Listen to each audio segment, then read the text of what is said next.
ಮಂಗಳೂರು ವಿಶ್ವವಿದ್ಯಾನಿಲಯದ ಇತಿಹಾಸದಲ್ಲೇ ಇವತ್ತು ಸುವರ್ಣಾಕ್ಷರಗಳಲ್ಲಿ ಬರೆಯುವ ದಿನ.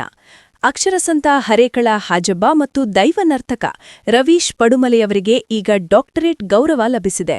ಮೊದಲ ಬಾರಿಗೆ ದೈವಾರಾಧನೆ ಕ್ಷೇತ್ರಕ್ಕೆ ಸಿಕ್ಕ ಈ ದೊಡ್ಡ ಮನ್ನಣೆಯ ಕಂಪ್ಲೀಟ್ ಡೀಟೇಲ್ಸ್ ನೋಡಿ. ಕಿತ್ತಳೆ ಮಾರಿ ಶಾಲೆ ಕಟ್ಟಿದ ಪದ್ಮಶ್ರೀ ಹರೇಕಳ ಹಾಜಬ್ಬ ಅವರ ಶ್ರಮಕ್ಕೆ ಈಗ ವಿದ್ವತ್ ಲೋಕ ತಲೆಬಾಗಿದೆ. ಇವರ ಜೊತೆಗೆ ಯಕ್ಷಗಾನದ ಹಿರಿಯ ಕೊಂಡಿ ದಿವಂಗತ ಕೆ. ಗೋವಿಂದ ಭಟ್ ಅವರಿಗೂ ಡಾಕ್ಟರೇಟ್ ಘೋಷಿಸಲಾಗಿದೆ.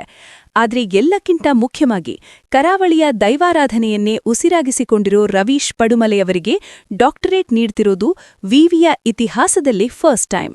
ಇದು ತುಳುನಾಡಿನ ಸಾಂಸ್ಕೃತಿಕ ಪರಂಪರೆಗೆ ಸಿಕ್ಕ ಜಯ. ಶನಿವಾರ ಬೆಳಿಗ್ಗೆ ನಡೆಯೋ 44ನೇ ಘಟಿಕೋತ್ಸವದಲ್ಲಿ ರಾಜ್ಯಪಾಲ ಥಾವರ್ ಚಂದ್ ಗೆಹ್ಲೋಟ್ ಈ ಪದವಿಗಳನ್ನ ಪ್ರದಾನ ಮಾಡ್ತಾರೆ. ಮೃತ ಗೋವಿಂದ ಭಟ್ ಅವರ ಮನೆಗೆ ಹೋಗಿ ಏಪ್ರಿಲ್ 13ಕ್ಕೆ ಗೌರವ ಸಲ್ಲಿಸೋಕೆ ವಿವಿ ನಿರ್ಧರಿಸಿದೆ. ಸಚಿವರು ಮತ್ತು ಸಂಸದರ ಸಮ್ಮುಖದಲ್ಲಿ ನೂರಾರು ವಿದ್ಯಾರ್ಥಿಗಳು ಕೂಡ ಪದವಿ ಪಡೆಯಲಿದ್ದಾರೆ. ನಿಜವಾದ ಸಾಧಕರಿಗೆ ಗೌರವ ನೀಡಿದ ಮಂಗಳೂರು ವಿವಿಯ ಈ ನಡೆಗೆ ಈಗ ಎಲ್ಲೆಡೆ ಮೆಚ್ಚುಗೆ ವ್ಯಕ್ತವಾಗ್ತಿದೆ. ಮಣ್ಣಿನ ಮಗ ಹರೇಕಳ ಹಾಜಬ್ಬ ಮತ್ತು ದೈವನರ್ತಕರಿಗೆ ಸಿಕ್ಕ ಈ ಗೌರವದ ಬಗ್ಗೆ ನಿಮ್ಮ ಹೆಮ್ಮೆಯ ಅನಿಸಿಕೆ ಏನು? ಕಾಮೆಂಟ್ ಮಾಡಿ ತಿಳಿಸಿ. ಸುದ್ದಿಗಳಿಗಾಗಿ ನಮ್ಮ ಚಾನೆಲ್ ಸಬ್ಸ್ಕ್ರೈಬ್ ಮಾಡಿ. ಧನ್ಯವಾದ.